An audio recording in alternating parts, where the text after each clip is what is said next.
Health में आप सभी का स्वागत है। मैं हूं किरण भारद्वाज। ये वक्त फिर ना आएगा, कौन जाने अगले पल में क्या हो जाएगा। जिंदगी का हर क्षण कीमती है, इसकी कीमत समझ, वरना ये यूं ही गुजर जाएगा। वक्त की जो महत्व है या उसकी महत्वपूर्ण भूमिका होती है वो बेहद अधिक होती है। और ख़ास तौर पर अगर बात करें ट्रॉमा इंजरीज की या दुर्घटनाओं के मामलों की, जिसमें हर एक क्षण कीमती है क्योंकि व्यक्ति के जीवन का प्रश्न होता है। ऐसे में किस तरह से प्राथमिक चिकित्सा मिलनी चाहिए ये जानेंगे विशेषज्ञों से, और साथ ही ये भी समझेंगे कि ट्रॉमा इंजरीज से बचाव कैसे किया जा सकता है, दुर्घटनाओं को रोकने के लिए क्या सावधानी रखनी चाहिए। इस रिपोर्ट पर नजर डालकर ये समझ लेते हैं कि दरअसल अगर बात करें ट्रॉमा इंजरीज की तो क्या आम कारण होते हैं और किस तरह से होता है इनका खतरा।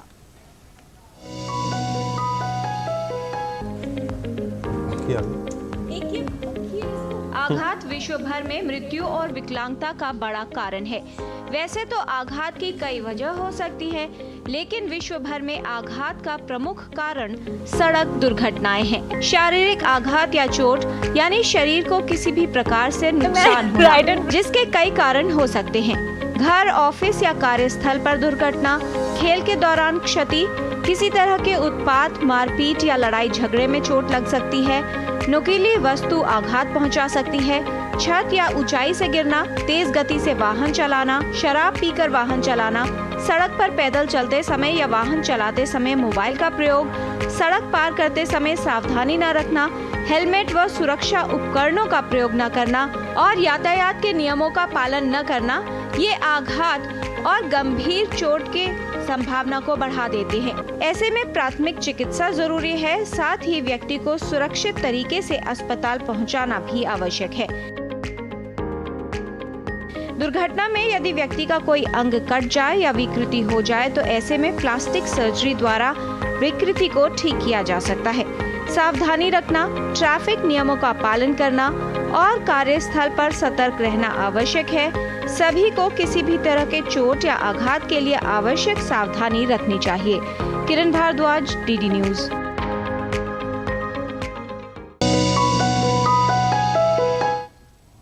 अगर बात करें अपने देश की तो कहा जाता है कि जितनी कुल दुर्घटनाओं के मामले होते हैं उसमें सबसे बड़ा भाग होता है रोड एक्सीडेंट्स का, यानी सड़क दुर्घटनाएं। तो जाहिर तौर पर अगर सावधानी रखी जाए तो इनसे काफ़ी हद तक बचाव किया जा सकता है, क्योंकि दुर्घटनाओं के मामलों में या किसी भी तरह के ट्रॉमा के मामलों में अगर देखें तो न सिर्फ व्यक्ति बल्कि उसका परिवार भी प्रभावित होता है। कितना आवश्यक है सही तरह से किसी व्यक्ति को अस्पताल पहुंचाना जो घायल हो, और किन बातों का ध्यान रखना है, इस पर विस्तार से करेंगे बात। इस विषय पर बात करने के लिए उपस्थित है विशेषज्ञों का खास पैनल। तो उनसे आपका परिचय करा दें। हमारे साथ हैं doctor Sushma Sagar, professor trauma surgery, Jayaprakash Narayan, apex trauma centre, All India Institute of Medical Sciences, New Delhi. हमारे साथ खास तौर पर हेड इंजरीज के मामलों को डिस्कस करने के लिए और क्या सावधानी रखनी है सर व रीढ़ की चोट के लिए, ये बताने के लिए उपस्थित हैं डॉक्टर दीपक गुप्ता। आप professor, department of neuro surgery, Jayaprakash Narayan, apex trauma centre, All India Institute of Medical Sciences and chairman, brain related injuries initiative of India. आज का जो विषय है वो सभी के लिए महत्वपूर्ण हो जाता है, क्योंकि ज़्यादातर मामले जो है उनसे बचाव किया जा सकता है, सावधानी रखने की आवश्यकता है। इस विषय से संबंधित अगर आपके कोई सवाल हैं तो आप हमारे विशेषज्ञों से प्रश्न पूछ सकते हैं। हमारे टोल फ्री नंबर पर कॉल कीजिए 1800111234।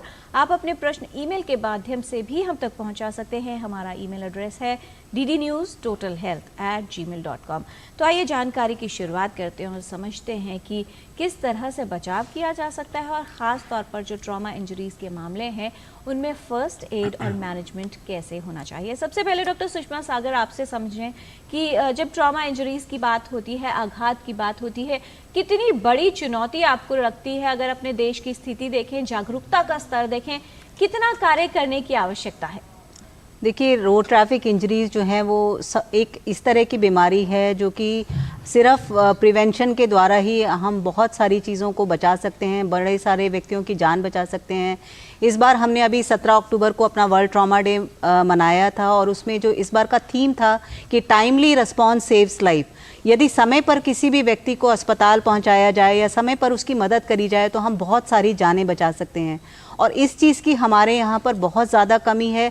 लोग अक्सर जो है सामने आने में घबराते हैं। किसी भी व्यक्ति को यदि वो देखते हैं कि चोट लगी है या कुछ भी उसको इंजरीज हुई हैं, छत से गिर गए हैं, तो वो लोग उसको आगे उसकी मदद करने के लिए जो है उनके मन में एक तरह का भय है कि पुलिस हमसे तहकीकात करेगी, पूछेगी, तो इस वजह से सामने नहीं आते। तो इस तरह की अवेयरनेस की बहुत ज़्यादा ज़रूरत है। जी, एक बड़ा भाग डॉक्टर दीपक गुप्ता होता है ब्रेन इंजरीज या स्पाइनल इंजरीज का।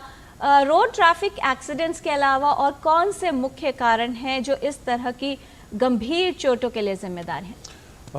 देखिए, हर उम्र के लिए एक मुख्य कारण होता है। छोटे बच्चों को अगर देखा जाए जो अपने घर पे रहते हैं माता पिता के साथ में, उनमें सबसे मुख्य कारण जो हम लोग देखते हैं अपनी प्रैक्टिस के अंदर, फॉल फ्रॉम हाइट, यानी कि बैल्कनी से बच्चे गिर जाते हैं। ये देखा गया कि हमारे ट्रॉमा सेंटर में ही करीबन हर साल 150 से 200 बच्चे इससे ग्रसित होकर हमारे पास आते हैं और ये पूरी तरह प्रिवेंटेबल है। अगर आप मिडिल एज की बात करें, 15 से 45, 15 से 50 साल की उम्र के यंग युवाओं की अगर बात करें, तो उनमें रोड ट्रैफिक एक्सीडेंट जो सबसे कॉमनली हमारे यहाँ देखा गया है और ये सारे प्रिवेंटेबल होते हैं। अगर आप बड़ी उम्र के लोगों की बात करें जो 60 साल से ज़्यादा के होते हैं, उनमें एक्सीडेंटल फॉल, यानी कि जो लोग अपने घर पे किसी कारणवश गिर जाते हैं, जो इटसेल्फ प्रिवेंटेबल है। तो हर एक एज ग्रुप में एक पर्टिकुलर कॉज है जो हम लोग बहुत कॉमनली देखे जा रहे हैं, सालों साल देखे जा रहे हैं। और इस समय हमारा सिर्फ एक ही मुख्य इनिशिएटिव है न्यूरोलॉजिकल सोसाइटी ऑफ इंडिया का भी कि किसी तरह से लोगों में जागरूकता लाई जाए और जो प्रिवेंटेबल इंजरीज है उनको बचाया जाए। जी, बहुत आवश्यक है कि जागरूकता बढ़ाई जाए और सावधानी रखी जाए। डॉक्टर सुषमा सागर, जब कोई भी एक दुर्घटना स्थल का जिक्र करें, जो आसपास के लोग होते हैं वो एक आम व्यक्ति होता है, डॉक्टर्स नहीं होते, किस तरह की जागरूकता उनमें होनी आवश्यक है? क्योंकि वही लोग हैं जो चाहे एक्सीडेंट हो या फिर किसी तरह की सड़क दुर्घटना हो, कोई भी दुर्घटना हो, सबसे पहले सहायता करने के लिए साथ होते हैं। देखिए, सभी लोगों का जागरूक होना और उनके अंदर ये भावना होना कि मुझे जो है ये व्यक्ति आज यहाँ पर है, चोट से ग्रसित है, इसको एक मेडिकल एड की आवश्यकता है, हमारे सभी के लिए जानना बहुत ज़रूरी है। क्योंकि कल को उस स्थिति में आप भी हो सकते हैं या आपका कोई नज़दीकी रिश्तेदार भी हो सकता है। तो एक आम आदमी के लिए सबसे ज़रूरी होता है कि वो उस व्यक्ति को सड़क पर ना पड़ा रहने छोड़कर उसको किसी भी निकटतम अस्पताल में लेके जाएं। ये ज़रूरी नहीं है कि आप उसको किसी हाई एंड हॉस्पिटल में लेके जाएं, पर जो भी निकटतम अस्पताल है वहाँ पर उसको लेके जाएं। और दूसरा ये ज़रूरी होता है कि आप जो है कोशिश ये करें कि यदि उसके खून का रिसाव हो रहा है तो वो खून पे आप कोई भी कपड़ा या कोई भी चीज़ लेकर उस पर पट्टी बांधे, उसको खून को रोकने की कोशिश करें। ये उस व्यक्ति को यदि आपने देखा है कि वो सड़क के बीचों बीच पड़ा है तो उसको आप वहाँ से हटाकर move to a safe place, ताकि कहीं दोबारा से उसको चोट ना लग जाए। पर साथ में आप ये भी ध्यान रखें कि आपको उस व्यक्ति को वहाँ से हटाने में कहीं आपको खुद चोट ना लग जाए। तो अपना भी आप सेफ्टी का ध्यान रखें, प्लस उस व्यक्ति को आप उस जगह से हटाएं। कहीं पे खून का रिसाव हो रहा है तो आप खून को रोकने की कोशिश करें।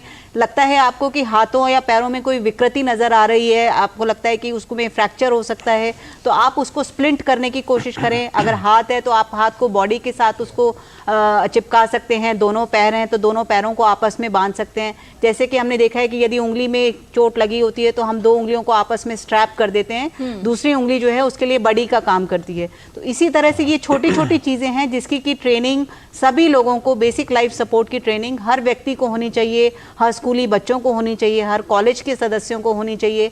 और जो हमारी RWA जो हैं वो इस तरह की छोटे छोटे प्रोग्राम्स अपनी सोसाइटी में कर सकते हैं जिससे कि लोगों को अवेयरनेस हो कि सड़क पे यदि आप किसी को इस तरह स्थिति में पाएं तो कैसे आप उसकी मदद कर सकते हैं। जी, अगर डॉक्टर दीपक गुप्ता रीढ़ की चोट हो या सर की चोट हो, आमतौर पर यह देखा जाता है कि अगर ब्लीड है तो सबको लगता है कि खून बह रहा है तो चोट गंभीर है।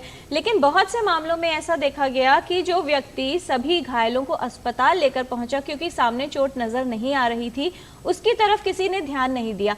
क्या वार्निंग साइंस होने चाहिए या वो ऐसे संकेत जिनको देखकर ये समझ लें कि कोई चिंता की बात हो सकती है? बहुत अच्छा सवाल आपने पूछा किरण। सबसे पहले तो हेड इंजरी से आपको घबराना नहीं है। मेरा मानना ये है कि कभी भी किसी भी हेड इंजरी से किसी व्यक्ति की तुरंत मृत्यु नहीं होती है। आमतौर पे ये देखा गया कि अगर आदमी का एयरवे यानी कि सांस लेने की जो नली है उसमें कोई भी अगर ऑक्सीजन की कमी अगर हो रही है या उसको कोई ब्लीडिंग हो रही है एक्सट्रीमिटीज़ वगैरह में, जिसके कारण से काफ़ी ब्लड लॉस हो जाता है, उसके कारण मृत्यु होने के और ब्रेन में सेकेंडरी डैमेज होने के चांसेस बहुत ज़्यादा होते हैं। तो सबसे पहला तो यह है कि हेड इंजरी से आपको घबराना नहीं। जहाँ तक कि वार्निंग साइंस की अगर आप बात करें तो अगर किसी भी मरीज के अंदर कुछ ट्रांजिएंट लॉस ऑफ कॉन्शियसनेस होता है, अगर कुछ पल के लिए भी अगर उसकी कॉन्शियसनेस चेतना अगर जाती है तो वो ये एक संकेत है कि उसको सर की चोट, गंभीर चोट हो सकती है। कई जगह हमने देखा है कि टॉक एंड डाई, यानी कि लोग बात कर रहे होते हैं और तुरंत कुछ देर के बाद में, आधे घंटे के बाद में, 1 घंटे के बाद में, 2 घंटे के बाद में सडनली वो लोग डिटीरियोरेट कर जाते हैं। ऐसे लोगों में देखा गया कि उनके ब्रेन में कई बार एक्स्ट्राड्यूरल हेमेटोमा यानी कि ब्लड क्लॉट का कलेक्शन जो रैपिडली बढ़ता है। कभी किसी मरीज को अगर कोई दौरा पड़ता है दुर्घटना के अंदर, या नाक से कुछ खून आता है या पानी आता है अगर नाक से, या अगर देखा गया है कि उसको पहले चोट लगी, आंखों के आसपास कुछ कालापन है या कान के पीछे वाले हिस्से में कुछ कालापन है, कोई निशान है, तो आपको तुरंत उस पर संज्ञान लेना है। दूसरा, एक चीज़ बड़ी इंपॉर्टेंट देखी गई है कि जिन लोगों को सर की चोट होती है उनको आमतौर पे 20 से 25% लोगों को सर्वाइकल स्पाइन की इंजरी भी चोट होती है। कई लोगों को नीचे की स्पाइन की भी चोट होती है। उसमें उसको स्पाइन को इमोबिलाइज करना बहुत ज़रूरी होता है। कई मरीजों में हमने ये देखा है कि लोगों की इनकम्प्लीट स्पाइनल कोड इंजरी होती है, लेकिन उनको लोग ऐसे उठा के ले जाते हैं जल्दबाजी के अंदर बिना स्टेबलाइजेशन के, जिसके कारण से वो पेशेंट ज़िंदगी भर के लिए पैराप्लेजिक हो जाते हैं, यानी कि कभी अपने हाथ पांव नहीं चला पाते। जी, ऐसे में क्या करना चाहिए डॉक्टर दीपक गुप्ता? कोई जो पेशेंट है अनकॉन्शियस है मान लीजिए, या नहीं मालूम कि चोट कितनी है और उसकी सिवियरिटी क्या है, जब उसको ट्रांसपोर्ट किया जाए, अस्पताल ले जाए, किन बातों का ध्यान रखा जाए? कुछ बातें डॉक्टर सुषमा ने बताई है, खास तौर पर स्पाइन को लेकर क्या बताना चाहेंगे? स्पाइन के लिए हमेशा स्पाइन बोर्ड पे पेशेंट को लेके जाने चाहिए। कम से कम 4 लोगों को पेशेंट को लिफ्ट करना चाहिए, एक को गर्दन पे पकड़ के, एक को स्पाइन के बीच वाले हिस्से में और एक आदमी को नीचे वाले हिस्से में, और चौथा आदमी तीनों को सुपरवाइज करे। मिनिमम 4 लोग आपके स्पाइन बोर्ड पे आपको स्टेबलाइज करे। कभी भी पेशेंट को ऐसे मोड़ के ना लेके जाए जिसमें देखा गया कि आपकी स्पाइन में बहुत ज़्यादा चोट बढ़ जाती है। और अगर कोई भी आपके पास कोई फट्टा हो या कोई भी कॉलर स्टेबलाइजेशन का अगर होता है, कम से कम गर्दन का मूवमेंट नहीं होना चाहिए। किसी मरीज ने अगर हेलमेट पहना हुआ है और हेलमेट के साथ में बाइक एक्सीडेंट हुआ तो आपको हेलमेट निकालने की कोशिश नहीं करनी चाहिए। सिर्फ हेलमेट का वाइजर को ऊपर करके, जिससे कि उसकी आंखों में कोई शीशा विशा ना जाए, उस हेलमेट के साथ ही उसको ट्रॉमा सेंटर में शिफ्ट करना चाहिए, क्योंकि डॉक्टरों की निगरानी में उस हेलमेट को निकालना चाहिए। जी, ये बहुत महत्वपूर्ण बात है डॉक्टर सुषमा। इसी को आगे बढ़ाते हैं। बहुत बार ऐसा देखा गया कि कोई स्टैब इंजरी थी, कोई नुकीली चीज मान लीजिए घुस गई या किसी को चाकू लग गया, आमतौर पर सबसे पहला रिएक्शन यह होता है कि जो भी शरीर के अंदर गया है जिस भाग में, उसको निकालने की कोशिश की जाती है, और उन मामलों में जो ब्लीडिंग है उसको रोकना लगभग नामुमकिन सा हो जाता है। जो लोग होते हैं, किस बात का ध्यान रखना है? और ख़ास तौर पर जो भी गाड़ी या एम्बुलेंस में अगर व्यक्ति को अस्पताल पहुंचा रहे हैं, कौन सी बेसिक फैसिलिटीज़ उसमें ज़रूर होनी चाहिए? देखिए, बहुत ही महत्वपूर्ण चीज़ है। और अक्सर क्या होता है, एक टेम्पटेशन होती है जब भी आप कोई पेनिट्रेटिंग इंजरी देखते हैं, इम्पेल्ड इंजरी देते हैं। आपने देखा होगा कि कुछ समय पहले एक इंसिडेंस हुआ था जिसमें कि एक बच्चा जेवलिन फेंक रहा था और दूसरे बच्चे को वो जेवलिन जाके उसके नाक के आसपास जाके लग गया था। तो और दूसरा, आपने कई बार देखा होगा कि आप सड़क पे जा रहे हैं, आगे कोई एक वाहन है जिसके अंदर बड़े बड़े लंबे लंबे सरिये जो हैं वो निकले हुए हैं, और आपकी पीछे से गाड़ी टकराई तो वो सरिये आपके जो है ना छाती में घुस गए। तो इस तरह की चीज़ में सिर्फ हमें जो ध्यान रखना है कि आप उस इम्पेल्ड और चीज़ को, वस्तु को, चाहे वो रॉड है, चाहे वो चाकू है, चाहे वो कोई भी प्रकार की चीज़ है, क्रोशिया टाइप की चीज़ होती है, नीडल्स होती हैं जो कि चुभ जाती हैं, तो उनको आप निकालने की कोशिश मत करिए। उनको एक कंट्रोल्ड एनवायरनमेंट में, एक डॉक्टर की निगरानी में ही उसको निकाला जाना होता है। क्योंकि क्या होता है कि जब वो चीज़ अंदर जाती है शरीर के, तो अपने साथ वो कपड़ा या जो भी वस्त्र है उसको अपने साथ अंदर लेके जाती है, तो उससे जो है खून का रिसाव उस समय के लिए रुक जाता है और एक टेम्पोनाड इफेक्ट हो जाता है। परंतु यदि आप उसे वहीं बाहर निकालने की कोशिश करेंगे तो वो जो भी खून की नस अभी तक ब्लॉक है वो अचानक से उसमें रिसाव शुरू हो जाएगा और अनकंट्रोल्ड हेमरेज से आप उस व्यक्ति को अस्पताल तक भी नहीं पहुंचा पाएंगे। जी, तो बहुत आवश्यक है कि जो लोग फिल्में देखकर या इस तरह के दृश्य देखकर उस वस्तु को निकालने की कोशिश करते हैं शरीर से, वो ना की जाए। डॉक्टर दीपक गुप्ता, जब कोई पेशेंट जो है अस्पताल पहुंचता है तो एक स्पेशली कुछ इन्वेस्टिगेशंस करवाई जाती हैं। अगर बात करें प्रेग्नेंट फीमेल्स की तो ये कहा जाता है कि सीटी स्कैन या एमआरआई उसमें नहीं करवानी चाहिए। अगर इंजरीज का मामला है, ट्रॉमा का मामला है, तो क्या ऐसी स्थिति में प्रोटोकॉल रहता है? देखिए, आपने बहुत ही महत्वपूर्ण सवाल पूछा है और इसका मैं एक ही जवाब दूंगा कि प्रेगनेंसी के अंदर सीटी स्कैन हेड का बिल्कुल सेफ है। लोगों में बहुत गलत धारणा है कि सीटी स्कैन नहीं करना चाहिए, उससे बच्चे पे नुकसान होता है। पहली बात तो ये है कि बच्चे के जो अंग बनते हैं 2 से 6 हफ्ते प्रेगनेंसी के होते हैं उस दौरान बनते हैं। उसके अलावा ये देखा गया है कि जो एक सीटी स्कैन के अंदर जो रेडिएशन एक्सपोजर होता है तकरीबन 2 मिलीग्रे का होता है और 50 मिलीग्रे तक के एक्सपोजर के बाद ही किसी बच्चे में कोई रिस्क होता है। ये सब कहने के बाद हमें फिर भी प्रिकॉशंस लेनी चाहिए। मदर का अगर आपको सीटी स्कैन कराना है कि एब्डोमिनल शील्ड जो हर सीटी स्कैन रूम में होता है वो होनी चाहिए और घबराना नहीं है। देखिए, जो आदमी जीवित है उसकी लाइफ बहुत ज़्यादा इंपॉर्टेंट है। Life of a mother is more important than the life of the child who is not yet born. So इसमें कोई डाउट नहीं है और इस पर enough amount of literature available है कि सीटी स्कैन प्रेगनेंसी के अंदर बिल्कुल सेफ है। जी, और फिलहाल एक कॉलर है रांची से, अनूप जी हैं जिन्होंने कॉल किया है। अनूप जी, बहुत स्वागत, आपका सवाल पूछिए। जैसे एक्सीडेंट हो गया, फर्स्ट एड रिलीफ बताएं ताकि पेशेंट को रिलीफ मिलना नियर बाय हॉस्पिटल पहुंचाया जा सके, और जो पहुंचाएगा उसमें ये दर्ज नहीं होगा। मिनिमम फर्स्ट एड रिलीफ बताएं। जी, बेसिक फर्स्ट एड पर हमने बात की है डॉक्टर सुषमा। इससे जुड़ा एक और ईमेल भी हमारे पास आया है। जेपी गुप्ता जी हैं, वो ये बोल रहे हैं कि क्या, क्योंकि फर्स्ट एड बहुत आवश्यक होता है, क्या इस तरह के कोई प्रोग्राम्स हैं जिसमें आम लोगों को ट्रेनिंग दी जाए, उनको ट्रेन किया जाए कि फर्स्ट एड कैसा होना चाहिए? दोनों सवालों के लिए किस तरह से आप उत्तर देना? देखिए, सरकार की तरफ से और हमारे यहाँ नेशनल डिज़ास्टर मैनेजमेंट अथॉरिटी है, national institute of disaster medicine है, तो ये जो संस्थाएं हैं इनके द्वारा हर स्टेट में एक SDMA, state disaster medical authority होती है और उसमें बहुत सारे जो वॉलंटियर्स होते हैं वो बार बार जो है इस तरह के प्रोग्राम्स, अवेयरनेस प्रोग्राम्स करते हैं। स्कूलों में जाते हैं जहाँ पे कि स्कूल के बच्चों को वो BLS, बेसिक लाइफ सपोर्ट की ट्रेनिंग देते हैं। स्कूल के टीचर्स के लिए विशेष प्रोग्राम किए जाते हैं जहां पर कि स्कूल के टीचर्स को बुलाया जाता है और उनको इस तरह की ट्रेनिंग दी जाती है। हमारे ट्रॉमा सेंटर में हमें याद है पिछले 15 से 18 वर्षों के बीच में कम से कम मोर देन 200 to 250 स्कूल्स को हम इस तरह की ट्रेनिंग दे चुके हैं। पुलिस कांस्टेबल्स जो हैं उनकी ये ट्रेनिंग दी जाती है जिससे कि कांस्टेबल जो अपनी ड्यूटी पर रहते हैं उस टाइम पे अगर उनको कोई रोड पे इस तरह का एक्सीडेंट मिले तो क्या उनको करना है। और बहुत बार आपने अखबारों में भी पढ़ा होगा कि एक CRPF के जवान ने जो है किसी को एयरपोर्ट पे CPR दिया और व्यक्ति की जान बचाई जा सकी। जी, डॉक्टर दीपक गुप्ता, आपने ये तो बता दिया कि जो स्कैन होते हैं वो सेफ हैं और अगर ज़रूरत है, बहुत ज़्यादा इमरजेंसी सिचुएशन है, तो ऐसे में प्रेगनेंसी के दौरान भी किए जा सकते हैं। बहुत बार ऐसा होता है कि इलाज चल रहा है, मान लीजिए महिला को चोट लगी है, ब्रेस्ट फीडिंग मदर्स हैं, तो इसे लेकर भी लोगों को बहुत ज़्यादा डाउट रहता है कि क्या वो ब्रेस्ट फीड करवा सकती है। कुछ मामलों में हेड इंजरीज के बाद दौरे भी पड़ने लगते हैं। कैसे उसको प्रेगनेंसी के टाइम पर मैनेज किया जाए और किन बातों का ध्यान रखना है? देखिए, आजकल हम लोग जो एंटी एपिलेप्टिक ड्रग्स यानी कि दौरे को प्रिवेंट करने के लिए जो दवाइयाँ देते हैं, बहुत कॉमनली 3-4 दवाइयाँ देते हैं, वो सारी दवाइयाँ बिल्कुल सेफ़ है। उसका मिल्क में कोई बच्चे में एक्सक्रीशन नहीं होता और वो सेफली दी जा सकती है। उसके अलावा अगर जो प्रेग्नेंट लेडी जिसकी रिसेंट डिलीवरी है और उसको कोई चोट लगती है, उसका बच्चा डिलीवर होता है, उस बच्चे को मदर के फीड की ज़रूरत बहुत होती है। थर्डली, सब ये देखा गया है कि अगर मदर ब्रेस्ट फीडिंग नहीं करती उसमें काफ़ी ज़्यादा दूध इकट्ठा हो जाता है छाती के अंदर, जिसके कारण मदर को ब्रेस्ट सेप्सिस होने का भी रिस्क रहता है। तो इसीलिए हम लोग मदर का एक्सप्रेस्ड मिल्क यानी कि मदर का मिल्क को एक्सप्रेस करते हैं अगर मदर अनकॉन्शियस है, वेंटिलेटर पे है, और वो दूध बच्चे को पिलाया जाता है। तो मोस्ट ऑफ द मेडिसिन जो हम लोग अपनी प्रैक्टिस में देते हैं वो बिल्कुल सेफ़ है और दी जा सकती है। कुछ दवाइयाँ हैं उसमें हम लोग ये बोलते हैं कि मदर पहले उसका दूध निकाल लिया जाए या उसको ब्रेस्ट फीडिंग कर दे और उसके बाद वो दवाइयाँ दी जाए। जी, फिलहाल एक और कॉलर हैं, दीप्ति हैं हमारे साथ, जिन्होंने कॉल किया है अम्बाला से। बहुत स्वागत दीप्ति, सवाल पूछे। सर, सवाल ये है, मैं नर्व में सर्जरी करा रखी थी, L4 L5 की नसें ब्लॉक हो गई थी जी। आधी रात को ना मेरे को ठंड लगती है कमर में जी। इसका क्या कारण है सर?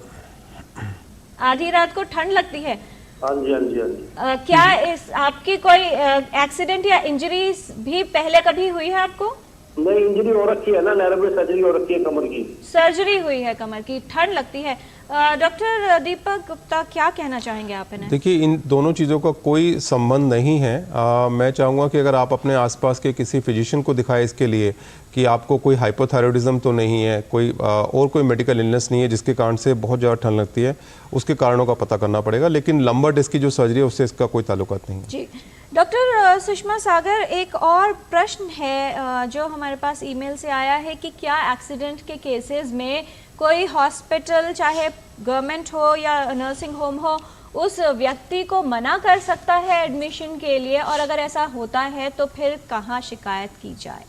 देखिए, हमारे देश में एक लॉ है जो कि फॉलो करते हैं सभी लोग, गुड समैरिटन लॉ, जो कि 2016 में आया था और उसमें कुछ अमेंडमेंट भी हुई हैं। सुप्रीम कोर्ट का ये ऑर्डर है जिसके तहत कोई भी अस्पताल किसी भी चोट लगे व्यक्ति को फर्स्ट एड देने से इनकार नहीं कर सकता है, और यदि वो इससे करता है तो आप उसकी शिकायत किसी भी पोर्टल पर कर सकते हैं, नहीं तो आप नेशनल मेडिकल काउंसिल के पोर्टल पे कर सकते हैं। और हर एक जगह पे, हर शहर में इस तरह की सोसाइटी होती है। अगर आपको कुछ नहीं लग रहा है तो आप निकटतम पुलिस स्टेशन में इसकी शिकायत कर सकते हैं।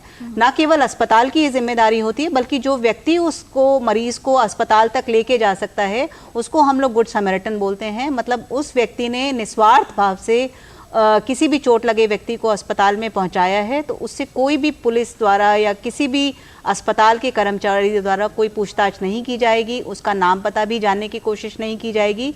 बल्कि कुछ स्टेट ऐसी हैं जहां पर कि उनको इसके लिए रिवॉर्ड दिया जाता है। दिल्ली में भी हमारे यहाँ एक सुविधा है जिसमें कि 2000 रुपये उस व्यक्ति को दिए जाते हैं यदि वो चोट लगे व्यक्ति को निकटतम अस्पताल में पहुंचाता है। जी, और अब समय है कुछ और भ्रमों को दूर करने का। रैपिड फायर क्वेश्चंस राउंड के माध्यम से छोटे सवाल और बहुत छोटे जवाब। पहला सवाल डॉक्टर सुषमा सागर, कुछ लोग ये मानते हैं कि आघात होगा या चोट होगा तो वो व्यक्ति को और मजबूत बना देती है, इसलिए ना चिंता की बात है ना घबराने की। नहीं, आघात जो है आपको जिंदगी भर के लिए पैरालाइज कर सकता है, आपकी कॉन्शियसनेस को अफेक्ट कर सकता है, आपके जिगर और तिल्ली में या फेफड़ों में ऐसी चोट कर सकता है जो कि आपकी जिंदगी भर आपके लिए नासूर बना रहेगा।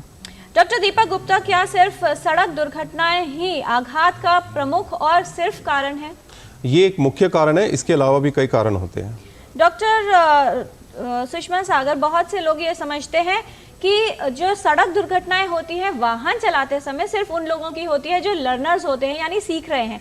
जो परफेक्ट ड्राइवर है उनका कभी कोई एक्सीडेंट नहीं हो सकता। उल्टा मुझे लगता है परफेक्ट ड्राइवर्स का ज़्यादा होता है, क्योंकि वो अपने आप को समझते हैं कि मैं तो बहुत ट्रेंड हूँ। हाथ छोड़ के गाड़ी चलाना, गाड़ी चलाते वक्त मोबाइल पर बात करना, टेक्सटिंग करना, सीट बेल्ट का उपयोग नहीं करना, ये सब कुछ भी दुर्घटना के कारण हो सकते हैं। डॉक्टर दीपक गुप्ता, इनमें से क्या हेड इंजरी के केस में सामान्य लक्षण माना जाए? उल्टी आना, या व्यक्ति का बेहोश होना, या बेहोश होकर फिर ठीक हो जाना? सब तीनों ही हेड इंजरी के लक्षण हैं और हर एक मरीज अलग अलग तरह से प्रेजेंट कर सकता है।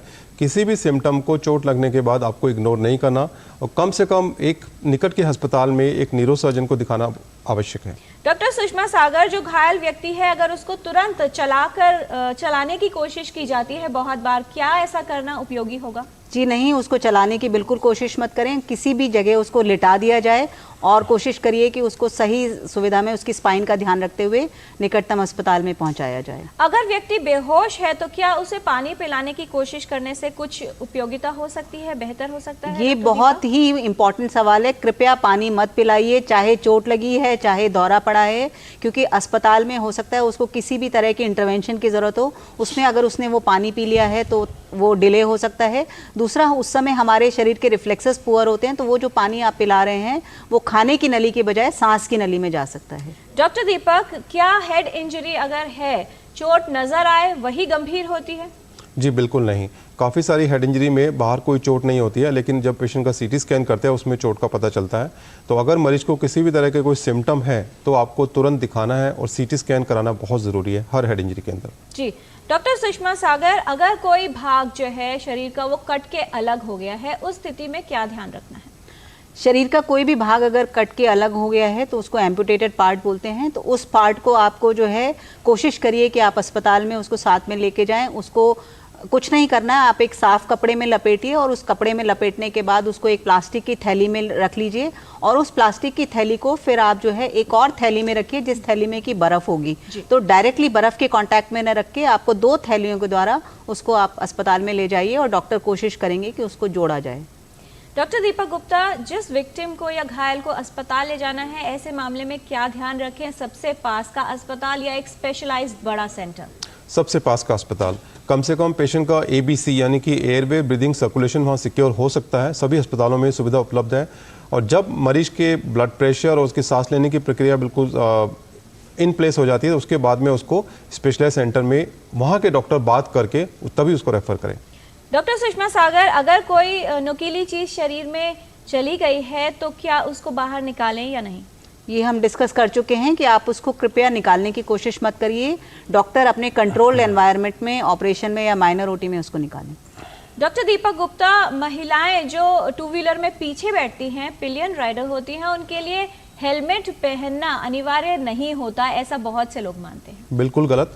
हेलमेट पहनना बिल्कुल अनिवार्य है। इनफैक्ट हमारे ट्रॉमा सेंटर में ही एक स्टडी हुआ था जिसमें हमारे शहर के अंदर महिलाओं की कंप्लेंट्स बहुत कम थी, लेकिन ये देखा गया कि 50% मृत्यु दर उनमें ज़्यादा थी जिन्होंने हेलमेट नहीं पहना था। सिवियरिटी ऑफ हेड इंजरी ज़्यादा होता है, सर्वाइकल स्पाइन की इंजरी बहुत ज़्यादा होती है। तो मुझे लगता है हेलमेट आप पहनिए अपने आप को बचाव करने के लिए, ना कि ट्रैफिक पुलिस से चालान से बचने के लिए। डॉक्टर सुषमा, जो लोग आसपास हैं वो किस तरह से व्यक्ति की सहायता कर सकते हैं? ABCD जो चेक करना कहते हैं, किस तरह से चेक करना चाहिए?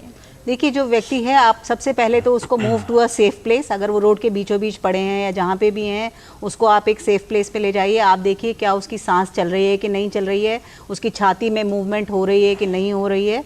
तीसरा ये कि कहीं पे अगर किसी अंग से आपको लग रहा है खून का रिसाव हो रहा है तो वहाँ पर एक पट्टी लपेट के प्रेशर बैंडेज अप्लाई करिए और बहुत ज़्यादा टाइम ना लगाते हुए आप एम्बुलेंस को कॉल करिए और उसको निकटतम अस्पताल में पहुँचा दीजिए।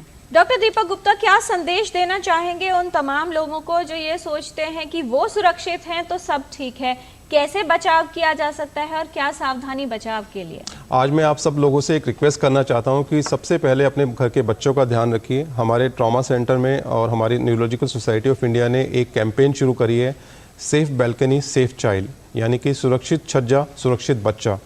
हमने देखा गया कि बहुत सारे बच्चे हमारे पास ट्रॉमा सेंटर में, इनफैक्ट देश के हर कोने में यही प्रॉब्लम है कि बच्चे बैल्कनी में खेलते हैं अकेले, माँ बाप उनके साथ में नहीं होते, गिर जाते हैं। तो कृपया करके अपने बैल्कनी की हाइट को बढ़ाइए, वहाँ पे जाली लगवाइए और बैल्कनी को प्लेइंग एरिया ना करके उनको सुपरविजन में बच्चों को रखिए। आप इस तरह की चोट को बचा सकते हैं। डॉक्टर सुषमा सागर, आपका संदेश उन लोगों के लिए जो हेलमेट तो लगाते हैं लेकिन इसीलिए कि उनका चालान ना कटे, क्वालिटी कितनी जरूरी है और सभी का जागरूक रहना कितना आवश्यक है? देखिए, हेलमेट जो है वो आपके सिर के लिए बहुत ही अति आवश्यक है, जिस तरह से सीट बेल्ट आवश्यक है। और सिर की चोट जो है वो इसलिए ज़रूरी है क्योंकि सिर की चोट के बाद आप हमेशा के लिए एक वेजिटेटिव बन सकते हैं, आपको कुछ भी ना सुनाई देगा ना दिखाई देगा और आपके लिए जानलेवा हो सकता है।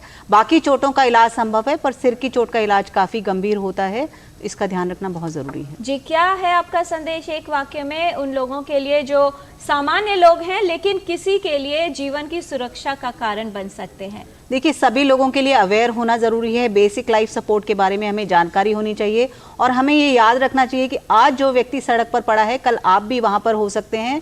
तो आप उनकी अगर मदद नहीं करेंगे तो कल को आपको भी मदद नहीं मिल पाएगी। बहुत धन्यवाद इस तमाम जानकारी के लिए डॉक्टर दीपक गुप्ता, डॉक्टर सुषमा सागर। ये एक ऐसा विषय है जिसके विषय में सबको जानना भी जरूरी है और समय का महत्व हम बात करते हैं तो समय, सहयोग, सुरक्षा बहुत आवश्यक है। सभी को सुरक्षित रखने के लिए सतर्कता भी जरूरी है और सावधानी भी। रोड ट्रैफिक एक्सीडेंट्स की बात हो, ट्रॉमा की बात हो या फिर जीवन में दुर्घटनाओं की बात हो, अगर आप सतर्क रहते हैं तो काफी हद तक बचाव किया जाता है, हो सकता है। लेकिन अगर दुर्घटना हो जाती है तो ज़रूरी है कि आप सहायक बने और उस व्यक्ति को ठीक से अस्पताल पहुंचाएं। जीवन में सतर्क रहना अपनी सेहत को ठीक रखने का बहुत महामंत्र कहा जा सकता है। सेहत संबंधित जानकारी हम आप तक ऐसे ही पहुंचाते रहेंगे। सेहत की बात टोटल हेल्थ में जारी रहेगी। कल लौटेंगे एक नए विषय के साथ। आज के लिए इतना ही। हमारी पूरी टीम को दीजिए अनुमति। नमस्कार।